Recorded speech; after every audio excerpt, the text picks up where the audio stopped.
Welcome to Novara Live. Coming up tonight, the US-Iran peace deal hangs in the balance after an attack on a Kuwaiti airport. The Novak-inspired police controversy shows no sign of abating. An NHS ban on all political symbols in the workplace seems as unworkable as it is pointless, and a new report says eat the rich to save the world. Well, tax them a little more at least. I'm Helena, aka No Justice MTG, and it's Thursday, it's Ladies' Night. I'm joined by Dalia Gebrial. Dalia, how you doing? I'm doing well, Helena. How are you doing? I'm doing very, very well. Always good to be joined by your presence on a Thursday. Before we start tonight, a huge thank you to everyone who has signed up to support our work over the past few weeks. Our supporters are the reason that Novara exists at all. Everything we do, from our reporting to our videos and podcasts, is only possible because of small, regular donations. More than 3,000 of you have already come through, which means we're now 60% of the way towards our stretch goal of 5,000 new regular supporters. Reaching that target will put us in the best possible position to speed up our expansion in the coming months. Dalia, why should people help us get us over the line? So obviously, I speak a lot about, as a millennial, so slightly older, I would say, in kind of the generation of people who watch Novara. We often take for granted the fact that we have organizations like Novara, we have our own media outlets. And whatever you might think, there might be some Novara contributors you like more than others. There might be some ways in which we cover things that you might, wish we did it differently. But ultimately, the world, the way that the British political conversation was pre-Novara is so dramatically different to how it has been since.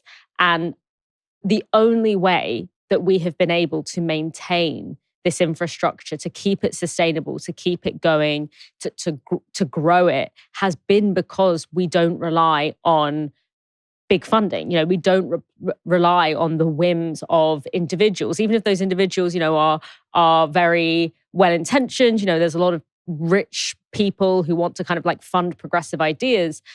But because we don't rely on that, because we are self-sustaining, not only does it give us that editorial independence, but it has enabled us to remain sustainable and remain strong and grow, even as, the trends within the media have gone up and down, have come our way, have gone away from us, etc. And so that kind of financial stability and editorial independence being able to go hand in hand is so incredibly important for the discourse in this country, because without an institution like Novara, you literally just have like the press and far-right online social media accounts.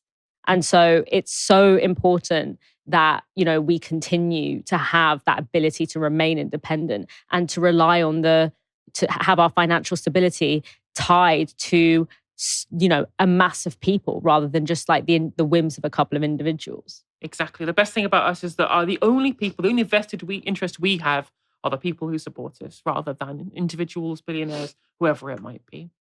As always, you can head to novara.media/support, or you can follow the link in the description to become a paying supporter. Kuwait's international airport has been hit in what the country is describing as a drone strike launched by Iran. On Wednesday, a drone blew a hole in the roof of the passenger terminal, causing extensive damage and killing one person, with 63 other people injured in the attack. This footage, taken shortly after the drone strike, shows a massive hole in the ceiling and an airport hall completely filled with smoke, while fire continued to blaze in the impact site.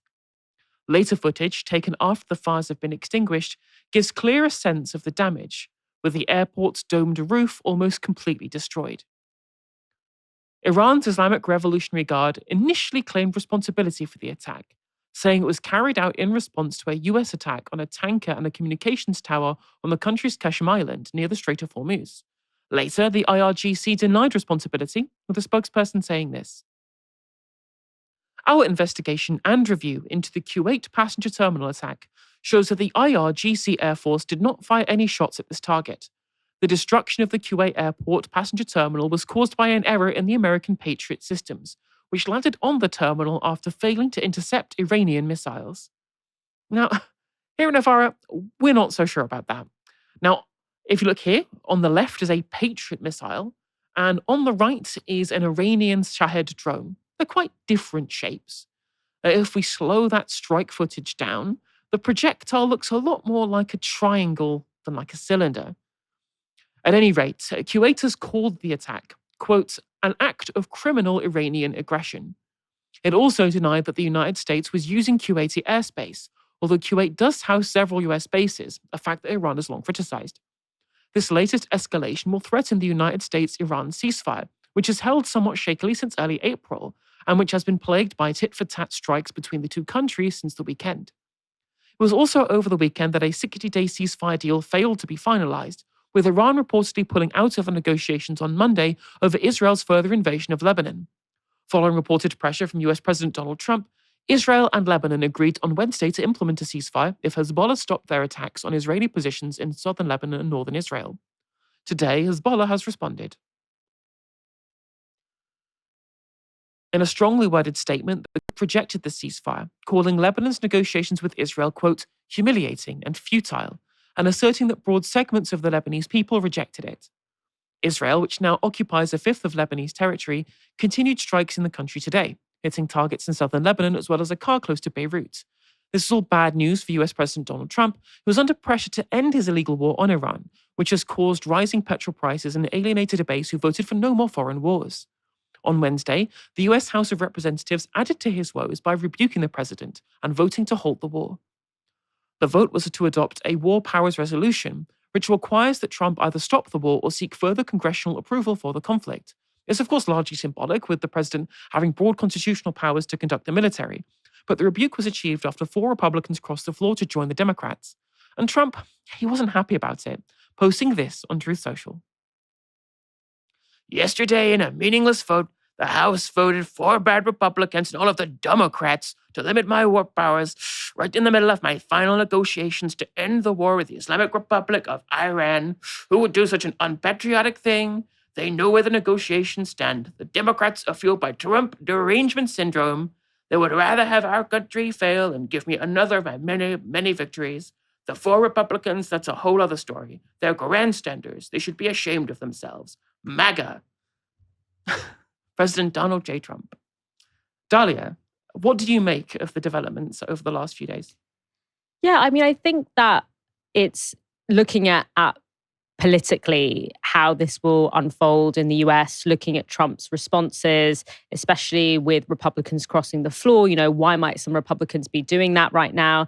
And I think the fact is that this is somewhat uncharted territory for Trump politically in terms of, you know, the domestic politics of the US, because he has routinely managed to get away with things, and he's very used to being able to get away with things that would end the career of most other politicians, you know, whether it's footage of him talking about grabbing women by their genitals, or whether it's, you know, tacitly endorsing or at least not really condemning an attempted insurrection at the Capitol. You know, these are things that are supposed to end political careers. And Trump has this unbelievable Teflon ability to just weather these kinds of storms. And in a sense, the Iran war has kind of bucked that trend. You know, his approval ratings are at an absolute record low, and not just for him, but no president in the past 17 years has ever gone below a 38% approval rating for longer than a couple of days.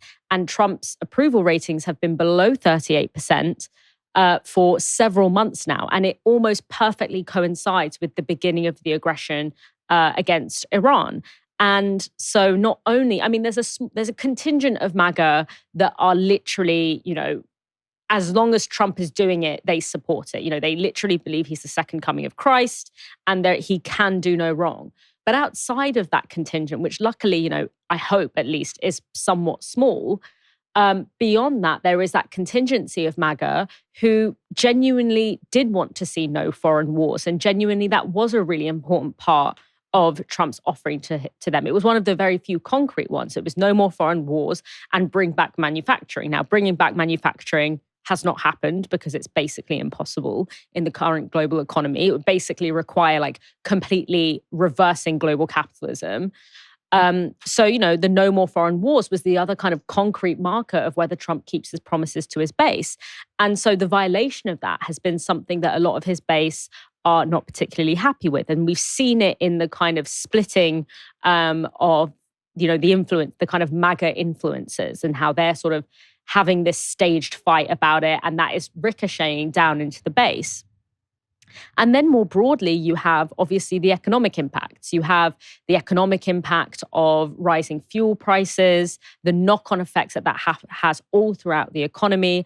And for that to come in the context of an already quite acute global financial crisis and, the economic strain created by tariffs, that is, again, people are really feeling this war in their pockets in a way that maybe they didn't even feel something like the Iraq War. Do you see what I mean? So this kind of very concrete feeling of betrayal and decline has finally sort of knocked Trump in the polls in a way that I think he's quite shaken by. Normally he can't shut up about polls. Normally, if there's a bad poll, he'll go on and on about it and he'll attack the pollsters and he'll say, look at all these other polls that show how well I'm doing. He's not said peep. I've not heard peep from him about the polls since the war in Iran, because there literally is not one good one that he can rely on.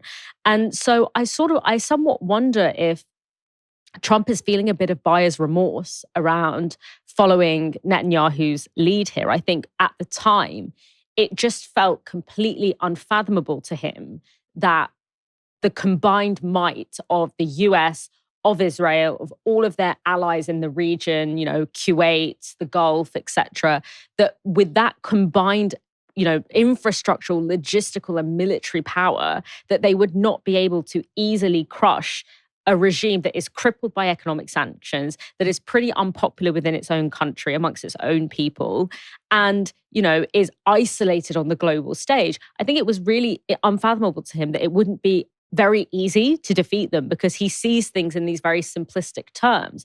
What he couldn't anticipate was the very complex way in which the global economy works geographically, and how even though Iran might not have financial or militaristic might that can compete in size with the US, they are able to exercise these strategic leverage points within the economy, whether it is proximity to very important US allies like Kuwait, which they can use sort of these missiles to kind of create a cost of allyship with the US to these surrounding countries, whether it's being able to leverage, the proxy control of important arteries within the global economy. And also the fact that because Iran has kind of been isolated on the global stage for decades now, it's kind of immune to a lot of global shocks. It's kind of when you have a country that has been able to create a kind of resilience that, I'm not saying that the people in the country are thriving, they are suffering economically very significantly, but it has been able to maintain an existence in a context of isolation. So that leaves very few pressure points, and it creates a regime that is fighting for its survival and is willing to do whatever and has very little to lose. And that context, Iran has been much stickier and much trickier than Trump could have imagined. And it's impacting him politically, domestically. And I think he's starting to feel like this was not the thing that Netanyahu promised me. Netanyahu promised me an easy win that would mean that I would be able to go out and say, Iran has been a troublemaker for decades and no other US president has been able to deal with it. And I finally put a stop to it. When in fact, he's gotten us, us, I'm not from the US, obviously. He's gotten the US and the whole world into a situation where people's bills have gone up exponentially. They are spending billions of dollars on this war, only to get to a situation where the best case scenario is that they end up with a deal that is pretty much identical to the one that Obama negotiated way back when. And even that is probably unlikely. So that is a very humiliating situation for Trump. And Trump does not like to be humiliated because then he starts tweeting with very erratic capitalizations, as we are seeing. Yeah. Or calling people the Democrats. The Democrats, so it's all the people getting mad about the voice in chat, right? Yeah. If he's calling them the Democrats, I think I have a license to take the piss. And also, that I'm sure there are lots of Republicans who are looking at, who is going to be Trump's successor. And in many ways, this kind of point of, I'm just like Trump, but I would have never taken us to Iran is probably for a lot of Republicans seems like a good way to become the successor, right? So it's certainly the Tucker Carlson niche. Exactly. Like, obviously, not just critiquing the war in Iran, but critiquing the genocide in Gaza and trying to angle towards the fact that he can see that the younger cohorts of the MAGA base are moving to be more critical of Israel, right? He knows that they're the future, and continually relying on this huge cohort of Republican boomers that will not be there forever is not a long-term strategy for the right-wing coalition, because he's not really changed his opinions on economics. It's just on geopolitics that he's kind of changed his position on. And it's interesting, you mentioned obviously the polls there as well. Like, we've seen obviously the War Powers Act finally go through because 4 Republicans defected. Well, with the midterms on the way, primaries are happening right now. Some of these candidates, some of these people in the Republican House and indeed in the Senate are either in a position where they don't want to lose their primary for backing things like this illegal war. They don't want to lose their general because they might live in a swing district where backlash against the Republican Party might get regular Republican voters to not turn out or to vote Democrat to teach Trump a lesson. Or they might have already lost a primary. Look at John Cornyn in the Senate. If any kind of bill goes to the Senate to be able to be signed, John Cornyn's already lost his primary to a Trump appointee. It's perfectly reasonable for John Cornyn just to vote down things that he thinks are bad on ideological grounds rather than, holding the line in terms of passing policy, because he has no loyalty to Trump anymore, because Trump showed no loyalty to him. So now is the perfect time for people to start breaking ranks. And the longer this goes on, the more dire the Republicans' chances look in the midterms too.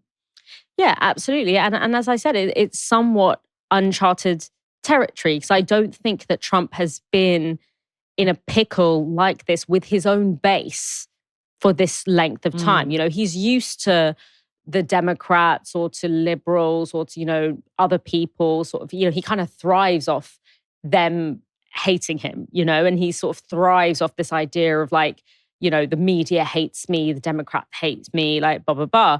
But to have that kind of backlash from his own base, that is somewhat uncharted territory for him. He literally is like getting people in the media totally on board. We saw this kind of media heel turn to being entirely servile to the Trump administration. Is that helping him in the polls? It's not, because people can see their bills going up, and no amount of media spin from CBS News potentially or people like that could even change what we're seeing right now. And he spent years sowing distrust in the media. So, when the media does come out and say, yes, this war in Iran is actually very good, his base are very inclined, especially on foreign policy, to not trust them, because this is the same media that lied to them about Iraq. This is the same media that has lied to them about Israel. And Afghanistan, places like that. Exactly. 100%. The national debate about so-called two-tier policing has rumbled on for a third day since the conviction of the murderer of Henry Novak. Central to the discussion is the claim from the right that anti-racism training has undermined the police and the delivery of public services more broadly. Here's Shadow Energy Secretary Claire Coutinho expanding on that point on LBC. Is there two-tier policing in the United Kingdom currently? Good morning. The problem is this.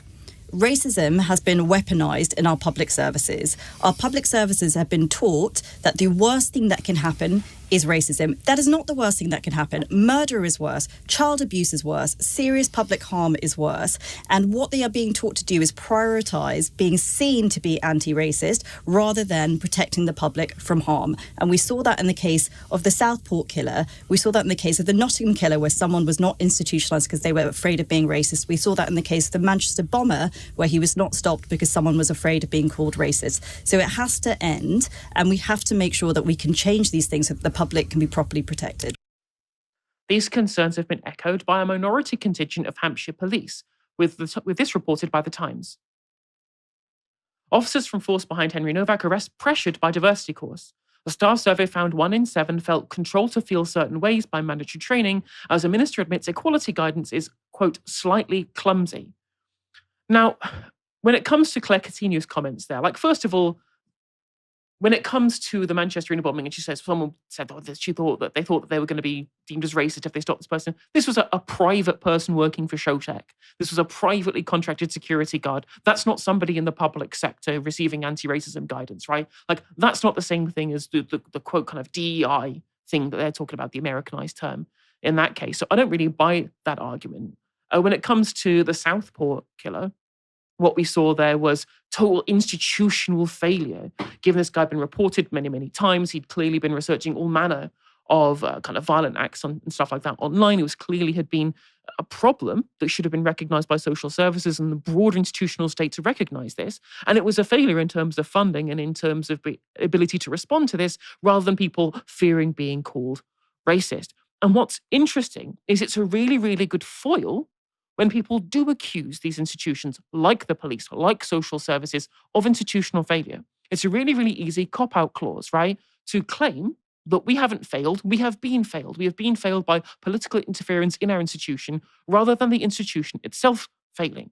It's very, very easy to say, we would not do anything wrong were it not for woke, right? Everything here was totally fine until woke happened, and it made all of the problems that we see today, rather than what I can see in terms of historic levels to which the police have failed, has been a problem broadly in terms of the nature of policing in this country, attitudes of policing that we've seen more broadly in this country, and broadly the fact that there's always been some kind of scapegoat to palm these failures off onto, you know? And even in that Times graphic that we showed you there's only 1 in 7 police officers who were in the survey who said that they felt pressurized to feel a certain way.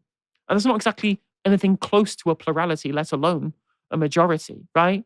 But it's clear there are some people who are very happy to weaponize this in the media to try and make it their ideological attack dog against anti-racism training somehow being responsible here, despite there being precious little evidence that that is the case. But an easy way of the police being able to palm responsibility off onto literally anyone other than themselves. So pervasive, in fact, is this claim that somehow the police have supposedly been captured by DEI, that people have started hallucinating wokeness where none exists, as in this case of one person who called in to LBC. The more senior police officers, all those jobs have been people with certain characteristics. So LGBT, DEI philosophy basically has led the way when it's come to the selection of senior police officers. I mean, if you look at chief constables, most of them are white.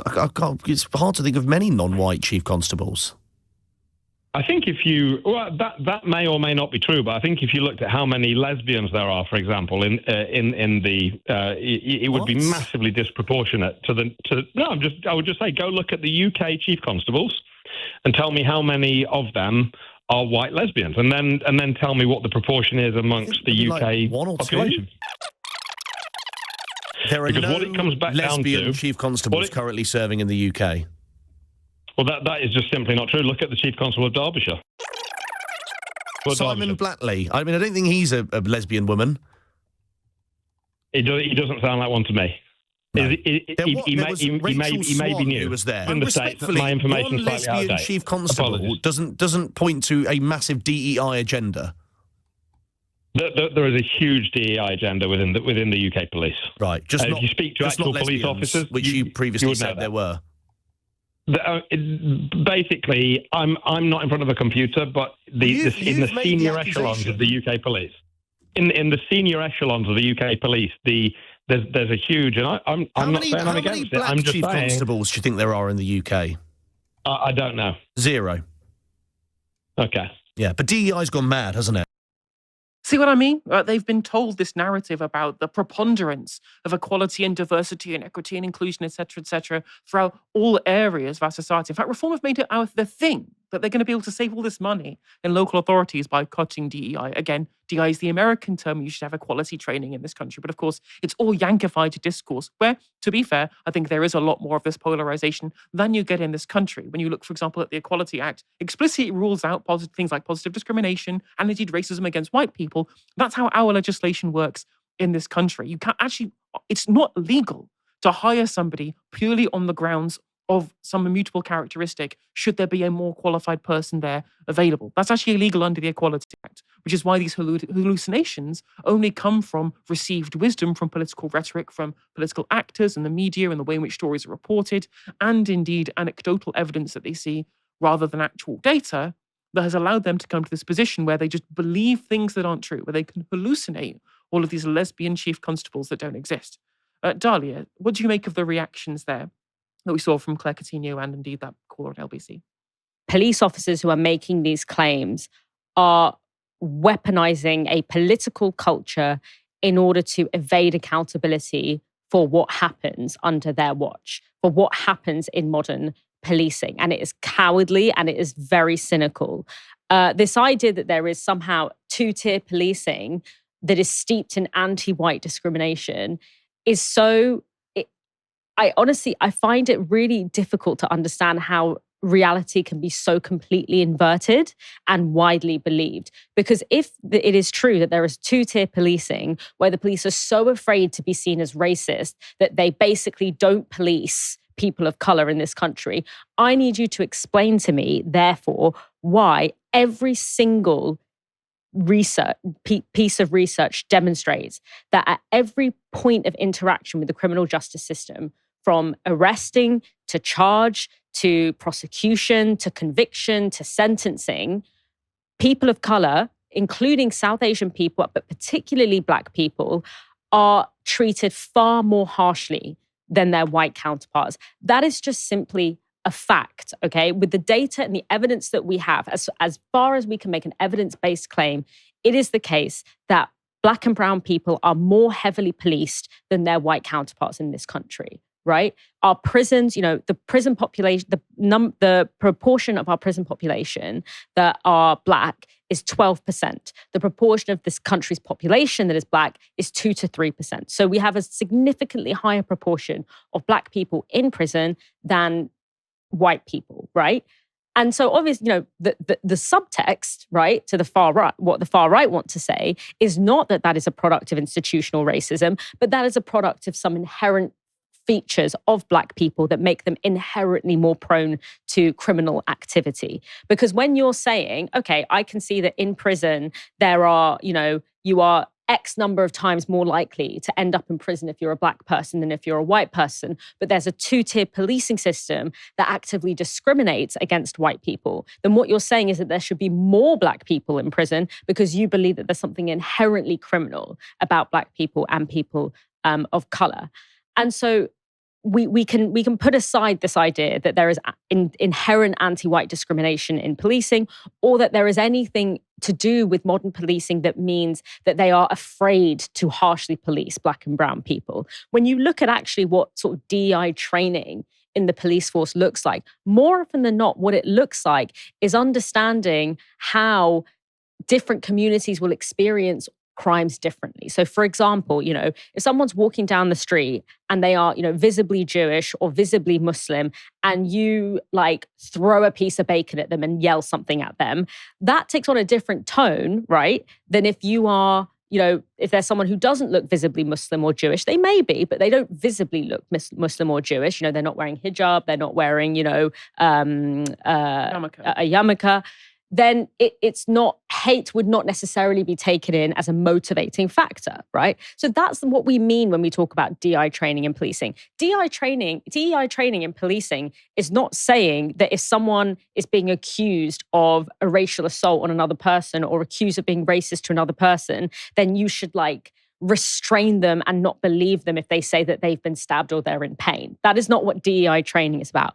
That's in fact a feature of an endemic problem within our police system. Because let's strip back everything and talk about what actually happened. So one man, right, stabbed another man. The perpetrator's brother calls the police and says, my brother is Sikh and has been racially attacked. The police come to the scene based on the information they hear in the call. They arrest the person who they believe has perpetrated a crime. They immediately restrain this person. They don't allow for they don't try to establish any facts or try to de-escalate the situation. They go in, they restrain this person, they ignore him when he says he's been stabbed and that he can't breathe, and he dies, right? And it then becomes clear that he was stabbed and the person who perpetrated the crime is now serving a life sentence. So the main problem here is that the police arrived on the scene, they saw someone who they have been told has perpetrated a crime, and they proceeded to treat him as less than human, right? And so the question, right, that we need to ask is, why are so many people, and why do people die at the hands of the police in this way, either through, forcible restraint, through not being believed when they say, I can't breathe, or when they say they're in pain or they need medical attention and they are denied that medical attention. In 2008, a very famous case, Sean Rigg, he had a mental health crisis. He was restrained by police, and in very similar circumstances, he died after being restrained and kept in handcuffs. He reported that he was feeling very, very unwell. The police ignored him, and when they finally got him medical attention, the police officer told the medical professional, "Oh, he's feigning unconsciousness." Sounds very similar to what we saw in that clip where Novak says, "I've been stabbed." And the guy goes, "I don't think you have, mate," right? And so in the case of both Novak and Sean Rigg, we have a situation where someone is being dealt with by the police and being denied medical attention and not believed when they say that they're in trouble. So that is the issue, right? And the great irony of it all is that the very people, the very institutions, the very movements that are currently being blamed for the reason why Novak is dead. Now, people are saying, he wasn't killed by police brutality because the coroner said that even if there were ambulance on the scene immediately, his injuries were so severe he would have died. To me, that's a technicality beside the point. The point is that the police should have got him medical attention, but they didn't listen to him or care for him enough to take anything that he said seriously. And the irony is that the people who have been ringing the alarm most on this question of police conduct and having to hold the police accountable and having to really scrutinize police behavior around people that they deem as to be criminals or perpetrators of crimes, the people who've been at the forefront of that are the anti-racists that Farage and Tommy Robinson and all these people are trying to blame for this crisis. In fact, it is people like Marsha Rigg, who is the sister of Sean Rigg, who has said, we have an endemic problem of policing in this country where A, the police are called for situations that are not appropriate, e.g. if there is a mental health crisis. And when they are called to the scene, they tend to make things worse and they treat people as less than human, right? And they don't listen to them. They don't take care of them. They're, when they say, I can't breathe, or, I need medical attention, I need an ambulance, they're not believed because in that moment, they're a criminal, and a criminal is subhuman. And so that is the question that we need to have, but the conversation that we need to have. But Farage and Tommy Robinson want to completely obfuscate that conversation because they don't want to talk about holding the police accountable. They don't want to talk about scrutinizing the police. They love policing. They want more police. They want the police to be able to rough anyone up and whoever they can whenever they want. They actually would resist moves to scrutinize police behavior. So they're weaponizing this moment to actually not only divert attention from the actual problem at hand, but to actually prevent us from coming closer to the solutions, to prevent the networks of solidarity that could happen, that could actually deal with this issue.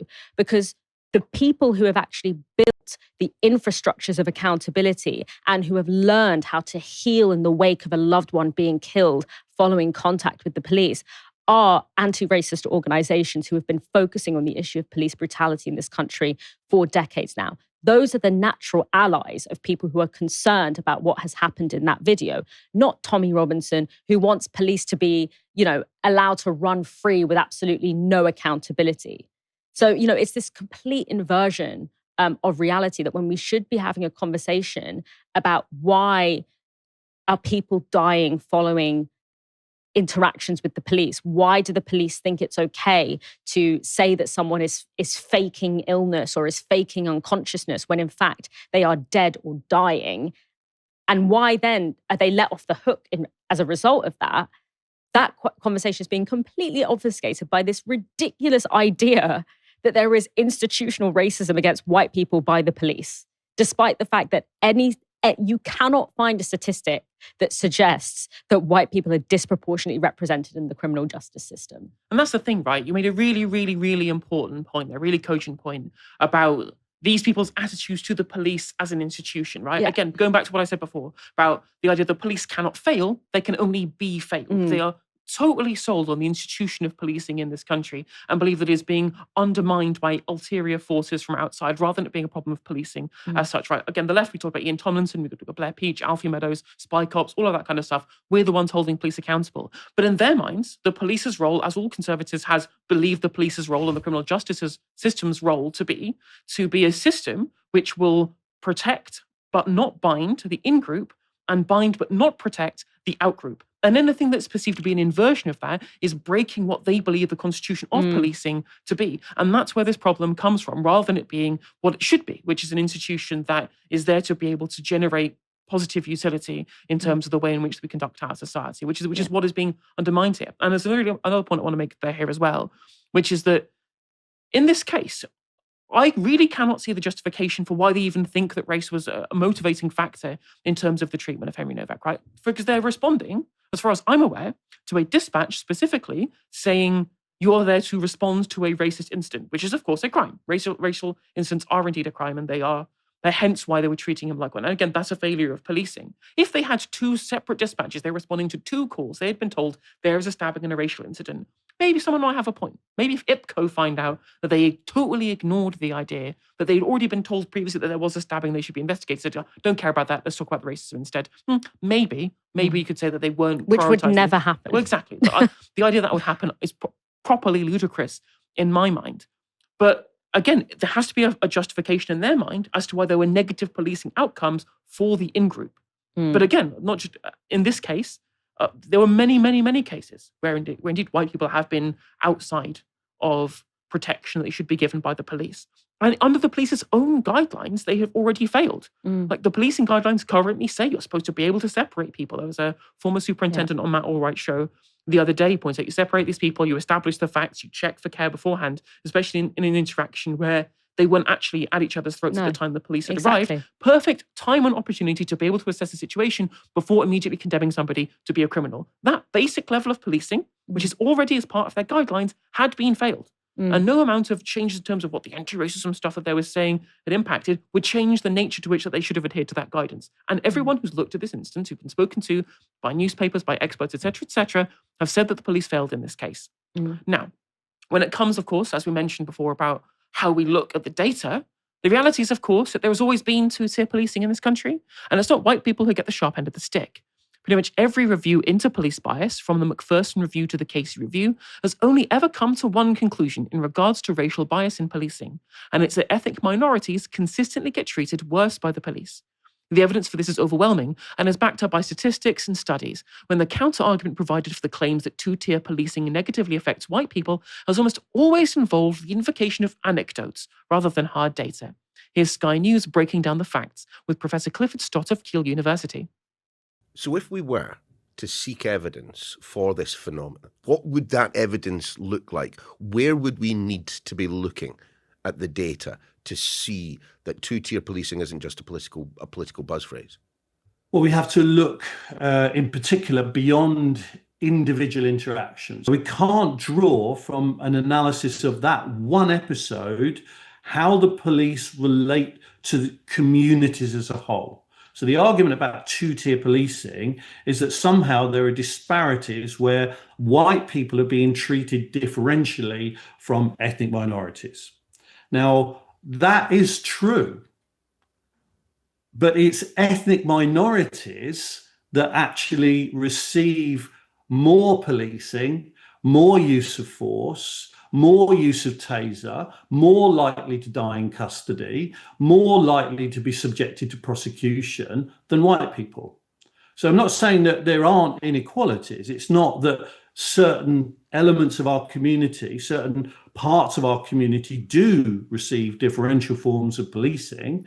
And we measure that on an ongoing basis by looking at the patterns of policing across communities as a whole, across counties, across metropolitan areas, across the country as a whole. So as across the country as a whole, you're essentially between 4 and 5 times more likely to be stopped and searched.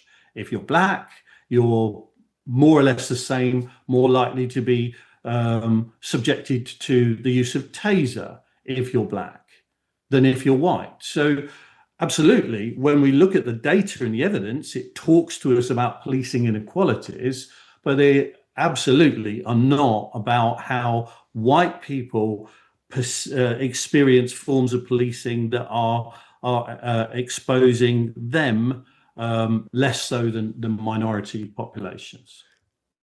It's also worth pointing out, however, there is an intersectional case to be made that whilst people like Henry Novak are unlikely to be unfairly treated on behalf of their race, they could potentially be treated worse on grounds of class. To clarify, there is the evidence base for this too. The case review outlined how the police have adapted what is known as a warrior culture, and that the review made it clear that it had led to over-policing of poorer working class communities by pitting police against them in an us versus them narrative.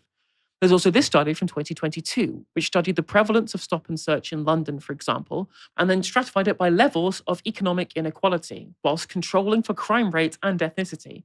And it found that areas of the highest inequality had higher rates of stop and search, implying that the data suggests that the police tactic is being used as a means of social control against people from lower class backgrounds.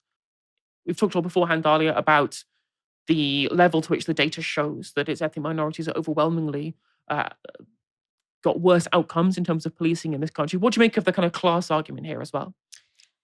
Yeah, I mean, I think that we have this we've gotten into this really frustrating class versus race sort of doom loop where we seem to think that you can only really address one at any one point. And if you're talking about one, then you're not talking about the other when, under the way that capitalism exists today, it's like almost always you are talking about both at the same time. And they are relational and they shape one another and sort of looking at this question of where power lies in society today and saying, well, is it in class or is it in race? It's kind of like, it's like looking at a cake and being like, is this flour or eggs? It's like, well, they both are together making the thing that is capitalism, right? And I think what we have to remember is that policing and brutal policing only happens where power isn't. When you look at the foundation of modern policing, the Metropolitan Police is kind of considered to be the first modern professional police force. And the roots of the Metropolitan Police happen in two places. One is in the Thames River Police in the Docklands, and the other one is in Ireland. And in both contexts, the establishment of the police happens in for a very specific reason. And that specific reason is not to prevent harm. It's not to prevent crime. It is to protect property. So in Ireland, it's to control and subjugate a colonized population, to protect the ability of the British state to extract from that population. When you look at the Docklands, it's to ensure that, goods that are being transported from the colonies, from enslaved labor, are not stolen by local working class people, by dock workers, etc. So in both contexts, it's fine that the British state is like engineering famine in Ireland. The police we don't need to call the police for that. And we also don't need to call the police, or the police have nothing to do with preventing, slave owners from working their slaves to the bone and, stealing their labor.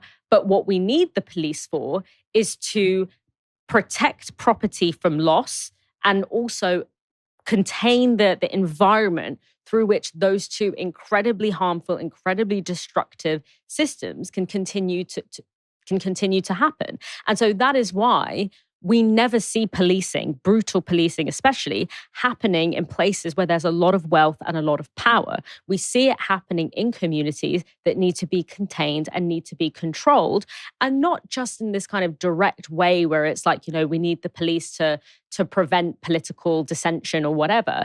It's also a matter of like, when there are social consequences and unrest that happens as a result of inequality, whether it's a mental health crisis, whether it's riots, whether it's theft, whatever it is, that response, the response to that can divert us away from the actual root causes. So it's like when there is social unrest, when there is conflict, when there is violence that emerges as a result of the way that power is structured, we respond to that by warehousing people in prisons or by restraining them and institutionalizing them, rather than looking at the core conditions of why this conflict or why this violence or why this unrest has happened. So indirectly, it maintains the environment through which this inequality can continue because it purports to deal with the problems. It frames the problems as a problem that is inherent to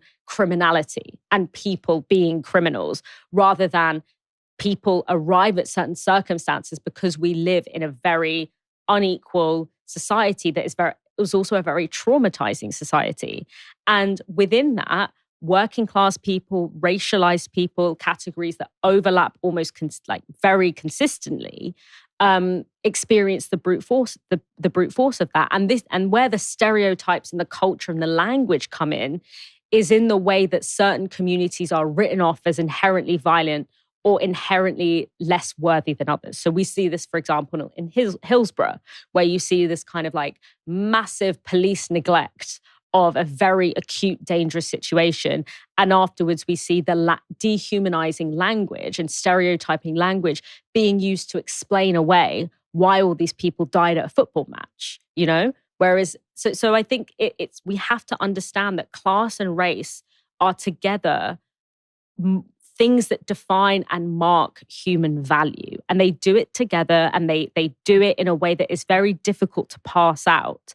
And where this brutal policing happens is places where power does not exist. And that is a place that is marked by class and race quite acutely. And I think Hillsborough's a really, really, really good example, right? Because the media went with the police narrative from the off. You can't trust the words of the civilians here because they're from a lower class background. They're untrustworthy, right? The same is true of the grooming gangs too, right? These people were not taken seriously by the police because they were treated like slags, for example. They were treated as though they were like they were world weary was the term I think that was used. They said they were things like risk seeking, thrill seeking. Exactly, I remember was the term that they used.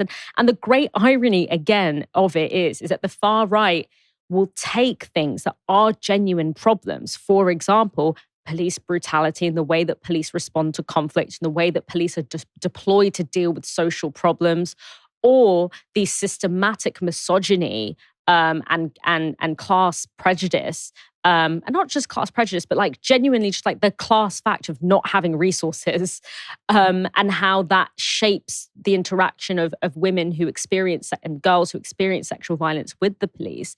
And they make it virtually impossible for us to actually have that conversation, because it's like the police, the media have an incentive to make it all about race, to make it into the woke policing discussion, rather than the reality, of course, because then you'd have to contend with an economic system that has created these billionaire people who are in media in the first place. Contend with an economic system, contend with like patriarchy and like the fact that the most unsafe place for a woman or a girl is like actually not like in the context that a lot of these grooming gangs happen, but it's actually like in the home with like your husband or your father. Like that's not the conversation that they want to have. So it's like they make it virtually impossible for us to arrive to the solutions that would actually protect the people they claim to protect.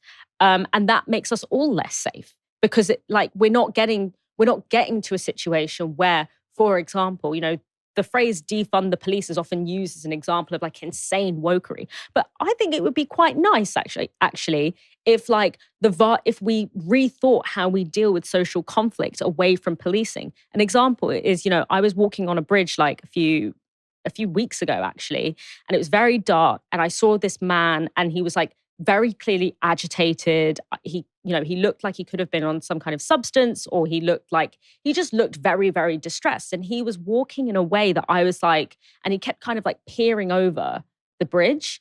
And I was looking at him and I was like, this man is going to fall off the bridge. But I don't know how to deal. I'm not a medical professional. Like, I can't kind of go up and like handle it myself. So I called 999, hoping that I could get an ambulance to come and be like, this man's having some kind of episode. I don't know what's going on, but he looks like he might hurt himself. And they would not send an ambulance. They were like, no, well, that's a police issue. I'm like, why? But I don't want the police, like, he's not done anything. Like, he's having an episode, he's having some kind of crisis. Why are the only people that I can call people who don't have any tools to respond to the situation other than violence and containment?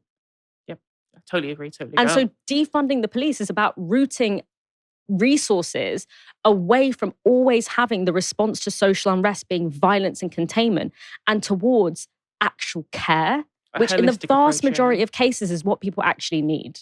100% agree. In October last year, Prime Minister Keir Starmer ordered a review into alleged anti-Semitism within the NHS.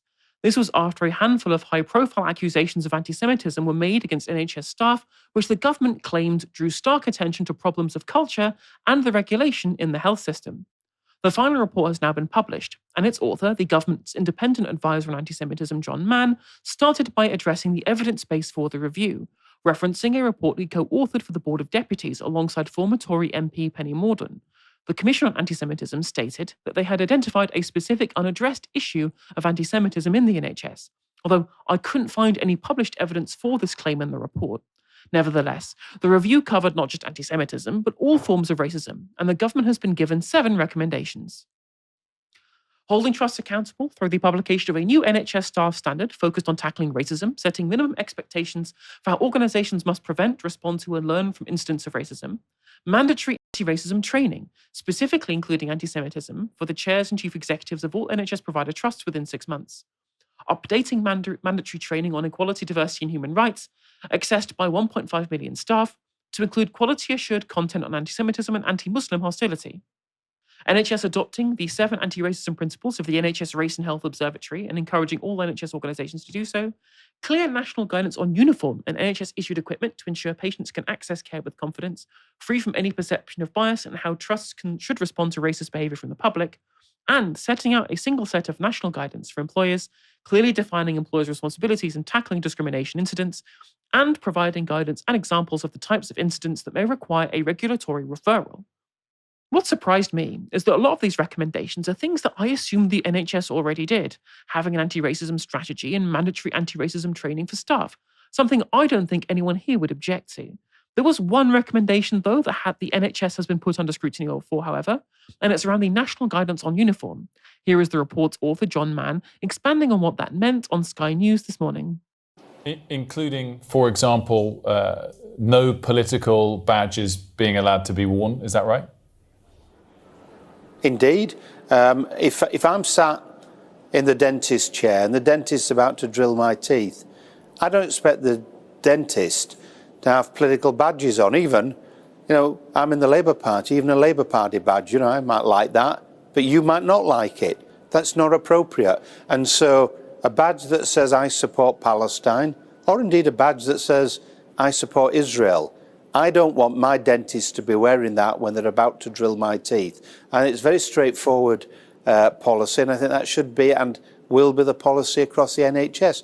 Get the political politicking out of the NHS, out of the hospital and health environment, because what Jewish patients have told me, and I've spoken to very large numbers, is that's more than off-putting. That's sometimes stopping people from using the NHS. There's this legal action that some NHS workers are bringing against Bart's NHS Trust in London over that ban. And they are worried that it disproportionately affects people who are trying to express pro-Palestinian views or empathy with the suffering that they are seeing in Gaza. I mean, what would you say to that?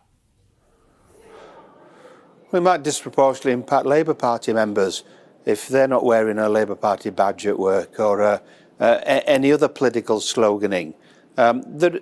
Why would somebody in their employer's time dealing with patients want to be pushing their politics? If you want to have politics, I've got strong political views, I've been in politics all my life, then express them in your private life, express them as a private individual, but don't use the NHS to do it. Indeed, further, you shouldn't be using, and I've recommended this, the NHS logo and symbolism on your social media. Do it as yourself. Don't try and suggest that NHS is associated with whatever your views are, whether their views I would wholeheartedly agree with, or whether their views I regard as abhorrent.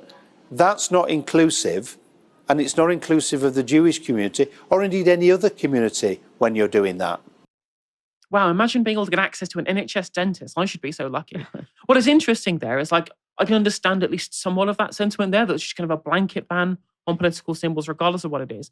But then again, where does the line come? And also on top of this, why now? Why is it this that's the one that has pushed things over the edge, right? People have worn things like the pride flag on their NHS lanyards, for example. They've shown solidarity with Ukraine, for example. And no one's brought up the nature of depoliticizing the NHS in terms of something like that. What about the Union Jack? What about the poppy? It'll be very, very funny if this government ends up having to legislate that the NHS should ban people wearing the poppy because it is a political symbol. Like, you can't depoliticize the poppy. It's about war, right? I personally don't think it's a problem. But this legislation, or this change in NHS guidance, if it is about actually in the spirit of what he's saying here, banning all political symbols, it would ban the Union Jack and the poppy in those regards, right? Because the flag of Palestine is just any country's flag. And why should our flag be any different under that metric? Now, another part of the report's recommendations on uniform policy was around the wearing of medical attire outside of work, which was discussed on Radio 4 this morning by John Mann when speaking with Amal Rajan. Why do you also want to ban NHS staff wearing, for instance, their scrubs on political protests? And can I ask, would that extend to political protests that aren't just about Israel and Palestine and Gaza, but about other issues like, for instance, again, LGBTQ rights? Where there's a political process, and I've used the term political marches, where there's a political march, then the NHS imagery, the NHS branding, the NHS logo shouldn't be used as part of that. Like on a Black Lives Matter protest? If people want to have their own protests and be politically active in their own time, it's perfectly valid as a human right. I hope people would be politically active and having their own views. But taking the NHS into that and using the NHS into that is in my view a problem. My recommendation to the NHS is, in their policies, they should be saying that there's a differentiation when you're representing the NHS. I give an example. On your social media profile, should you have the NHS branding and logo on your social media profile if you're spouting off whatever you want to spout? Political views might be the political views that I share. No, you shouldn't. That doesn't stop you having a political view and expressing those views. That separation of the NHS and people's viewpoints, I think, has become a problem. Yeah, you're not allowed to go to that protest on your walk home from work. You must get home and change first before you potentially bring the NHS into a political discussion. Now, this seems really far-reaching as far as I'm concerned, that you're not allowed to go to a protest if you're wearing your work attire. Like, that seems like really heavy-handed in terms of the depoliticization of the NHS. And on top of this, on your social media profile, you can't even mention you work for the NHS. Like, should that be in your professional capacity? Like, I'd say I work for Novara Media. Should be politicizing Novara Media? That makes no sense to me. That makes no sense to me that somehow mentioning that you're an NHS worker on your Twitter profile, for example, would therefore make you unable to make political statements on your own personal capacity whilst potentially being linked to your tenure with the NHS. That makes no sense. Now, as far as I'm concerned, if people want to make arguments for the depoliticization of the NHS, by all means, go right ahead. It's the case for many private businesses that staff leave their politics at the door. The issue I have is the fact that this depoliticization is being justified by reports on anti-Semitism, and that furthers the narrative that there is something inherently anti-Semitic about pro-Palestinian advocacy, even if the author never intended for that to be the case, of course. Now, take this call into LBC this morning, for example. You need to understand they are there purely for your care, and there shouldn't be an environment where even politics comes into it, left wing or right wing. So I agree it has to be a blanket ban, and that's already covered by the Equality Act. They don't need to create any new laws to do so. But this recommendation, of course, would be that is what Lord Mann is calling for, though, Katie. Yeah. Because of those concerns. Absolutely, because unfortunately we have scores of examples where people go into labour and they are faced in a very situation of obviously utmost sensitivity and in their most vulnerable hour, and they are faced with midwives who are covered in kafirs and pro-Palestine insignias, and that's incredibly upsetting, and it creates a hostile environment. That's ultimately illegal. It shouldn't be done. And I think the same for schools. I think many places should just be whether or not you're a customer or a patient, you need to feel that you are getting the best treatment. See what I mean? So when people were wearing things like Ukraine solidarity badges when they were working in the NHS, right? No one was claiming, oh, well, this means that you must support Stepan Bandera. You must be someone who agrees with right sector and the Azov battalion, None of those claims were being made at the time. But, pro-Palestinian, oh, well, then that must be a hostile environment. You're upsetting to people by showing solidarity with Palestine. Ukraine, perfectly fine. Palestine, that's where we draw the line. I even saw a story where somebody was accused of supporting Hamas for wearing a keffiyeh patterned lanyard. That's the level to which that this insinuation that somehow there is an anti-Semitism problem because of the ability to show political symbology at work, then I find the problem here. Again, totally separate argument for depoliticization of the NHS, by all means. I would disagree. I think that, in my mind, I think it's fine to show political symbols at work, right? But if they're going to blanket ban everything, including the poppy, including the Union Jack, on grounds of being political, then by all means, you go ahead. That's not my opinion, but you're well within your right to advocate that. But making this a discussion around the anti-Semitic nature, for example, of potential badges or uniform choices, it lends credence to a narrative that pretends that there is something innately hostile about seeing somebody showing Palestinian solidarity, which that caller clearly into LBC had got the idea of. That's, to me, the way in which that is manifested in terms of people's reaction to this report and this ban. Dalia, what did you make of what we saw there?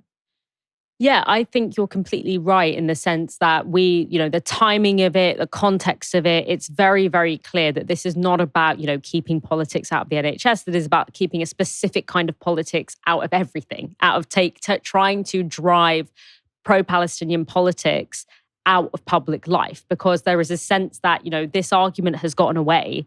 And, the sentiment has changed, the public mood has changed, so they're trying to put it back in the box.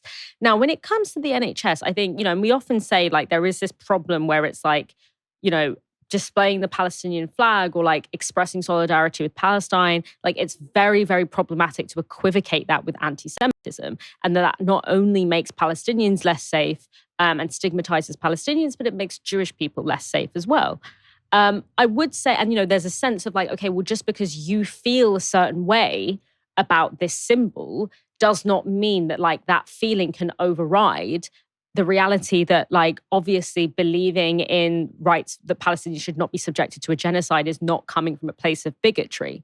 I do think that there is an interesting point here to be made, which is that in the particular environment of, a medical appointment or an interaction with a healthcare professional, I can see an argument for why there should be a blanket ban. Because I don't generally believe in this in most other contexts, in most other workplaces.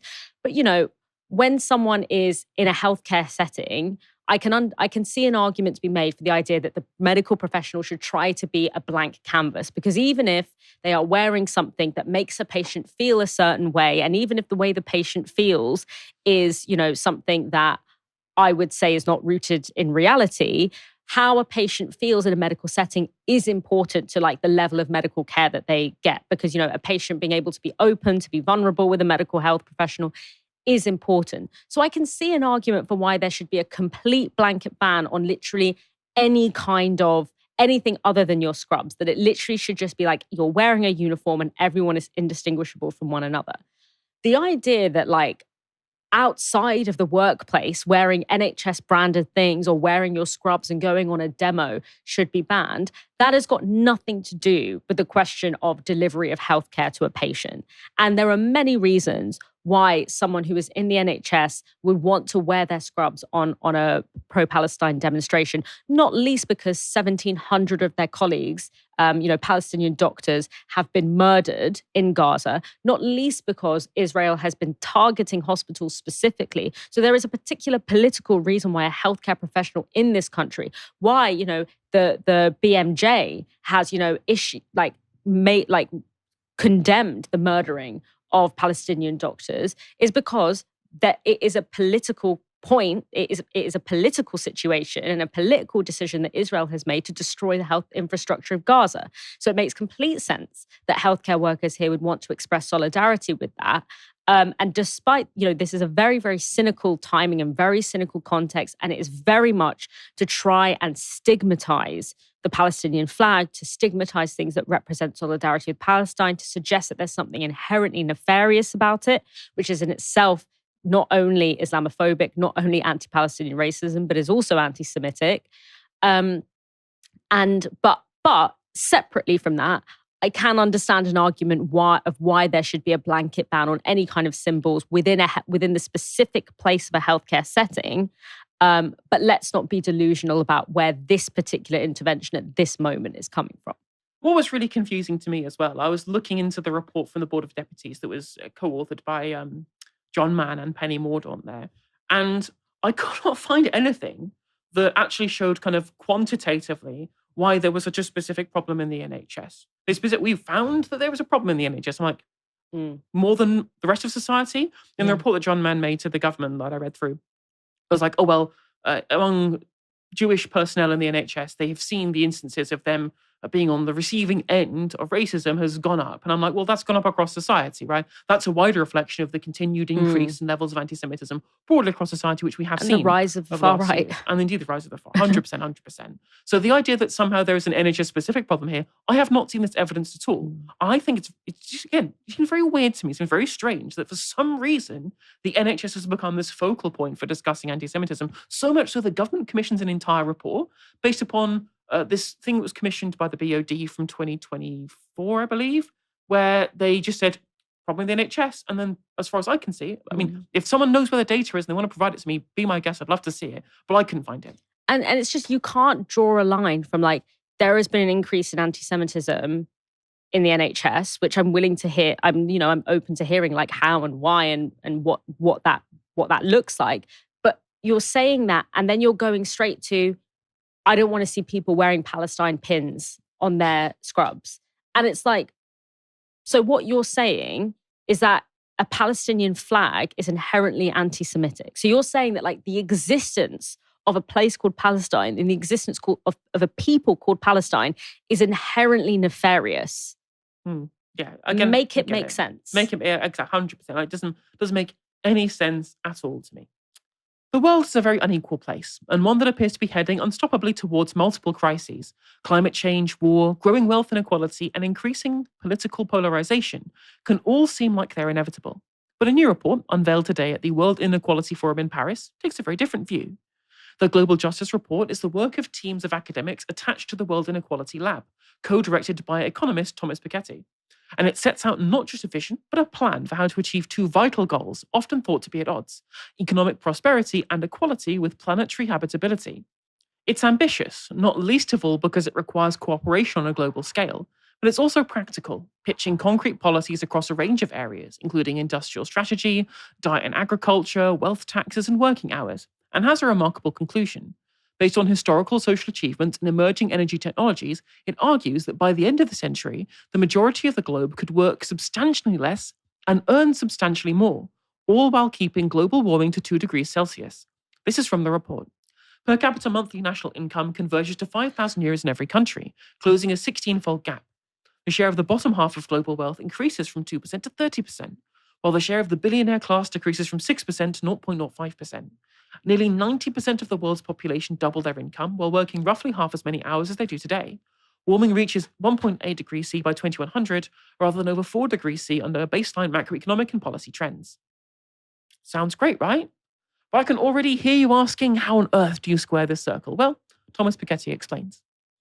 Is this possible, and under what conditions this is possible? This requires a transformation of what we mean by prosperity and economic activity. In order to reach this transformation, we need a very deep transformation of the international economic order, which today is very much a plutocratic order with a concentration of power and voting rights among the richest country in the world, and which in our view is not sustainable. We need to set up a global justice fund. So the global justice fund will collect money from a global wealth tax on billionaires and centimillionaires and a global income tax on the top income earners of the world. And then this money in the global justice fund will be used first to pay country dividends. So each country would receive the same amount per capita of the order of €1,000 per capita in the coming decades. The other use of the money of the global justice fund is to put some of the resources into a world sovereign fund. So it's a little bit like the Norwegian sovereign fund, except that the Norwegian sovereign fund got its money from fossil fuel extraction, which is maybe not the best way to get money. So we prefer to get the resources from the global wealth tax on billionaires and centimillionaires, which in effect will transfer some of their shares to the fund. So, if you have a 2% wealth tax or a 5% wealth tax or a 10% wealth tax to pay, you will transfer 2% or 5% or 10% of your portfolio to the sovereign fund. Now, the sovereign fund could just keep the same portfolio, But of course, over a few years, the objective is that the sovereign fund will be able to redirect investment in a way that's more in line with our sustainability objective. So maybe, less data centers everywhere and a bit more wind turbines and more sustainable investment. Enacting economic policies to promote ownership equality may make the world less unfair, but how does it fit in with preventing climate change? For that, the authors introduce a central concept: sufficiency. Here's how the report explains it. To avoid climate catastrophes, we show that the sufficiency is required: a structural transformation of the economy involving shorter working hours, a lower material footprint, a shift from material-intensive sectors towards relatively immaterial sectors, such as education and health, and major changes in food systems and land use. Rapid decarbonization of energy systems is also necessary, as is a sharp compression of income and wealth inequality.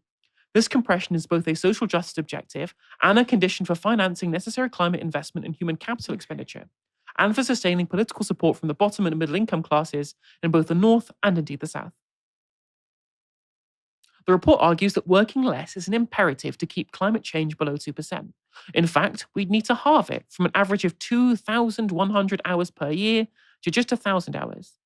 The report also requires that we change the work we do. This graphic shows the number of global economic labor hours by sector since 1800. According to the report, moving away from extractive manufacturing and food production industries, which have anyway become less consuming of work hours over time anyway, to sectors with less of an impact like health, education, and public services will also be a necessity. Other changes will include eating less red meat to reverse deforestation. Now, there's plenty in this report that will seem unimaginable: a global currency, for one thing, emerging from a global financial institution, as well as a global wealth tax. There's also the idea that by changing consumption and production patterns, we can achieve equality while avoiding both degrowth and ever-increasing productivity.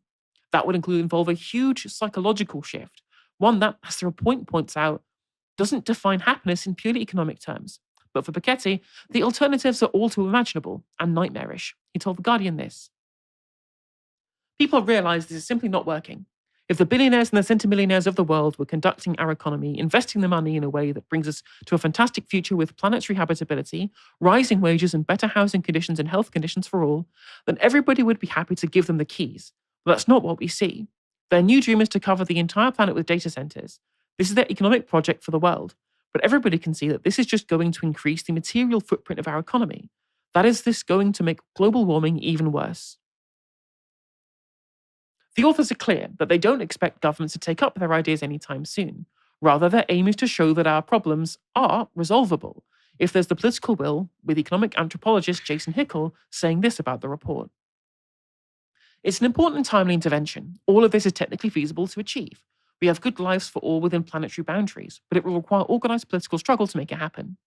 It may be that it will take future crises to create either the necessary political will or the organized struggle needed to follow this technical blueprint," with Piketty saying this: "There'll be crises. I think that's for sure. People need to get accustomed to the fact that big change will happen in any case. We're not in a situation where things can just continue as they are forever." Dalia, does this report give you more optimism for the future, for a fully automated luxury communist future? I mean, it's difficult because on the one hand, it feels like, wow, the things that would make this world actually habitable feel so far away from the reality that we currently exist in that it's like, how could we even get there?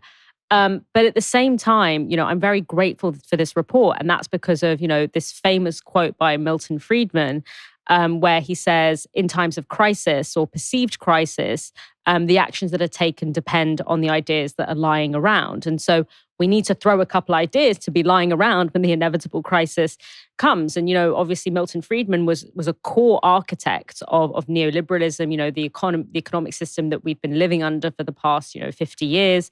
And he said this in the context of, at the time, wanting to roll back the post-war consensus, which at the time, the post-war consensus felt very entrenched and very impossible to reverse. And at the time when Friedman and the Chicago School were kind of promoting these ideas of a free market and the dissolution of the welfare state, that felt like a completely radical, fringe, unworkable idea.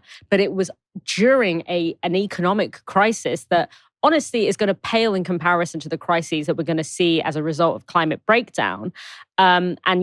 because of these artfully arranged political actors, these ideas that seemed fringe and radical were ushered into normality. And so it is possible for, ideas that seem so far away through the context of a crisis and particular political will, can be brought into being. Now, I want to be very clear, the kinds of changes that we're trying to usher into are going to be much harder to usher in than Friedman's were, because Friedman's ideas ultimately were in service of power.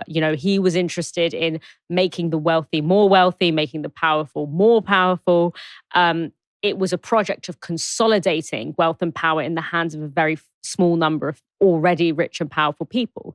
Whereas our project is very much about redistributing wealth and power away from a small elite and towards a more fairly distributed economy. So it's going to be much more difficult for us than it will be for Friedman and his colleagues, but it's not impossible. And I think knowing what we have to do is the first step to being able to organize the scale of political will and power to make it happen. Is it like the most likely outcome? No, the most likely outcome is the vision that the already rich and powerful have, which is, data centers everywhere, harsh borders everywhere, and, large sways of abandonment of the majority of the world's population. But it's not impossible. And so long as it's not impossible, it's worth fighting for.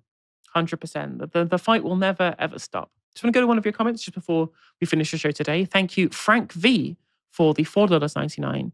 The police treat the oppressed and exploited worse, but they can abuse their power against anyone. Police are agents of ruling class violence. Very true, as you laid out so eloquently earlier, Dali. Absolutely, absolutely. Whereas, thank you everyone for joining me. Thank you, Dalia, as well, as always, for joining me on a Thursday. Thanks for having me. It's always a pleasure. Absolutely the same is true in my direction as well. Come back tomorrow for another live stream from 6 p.m. For now, you've been watching Novara Media. Good night.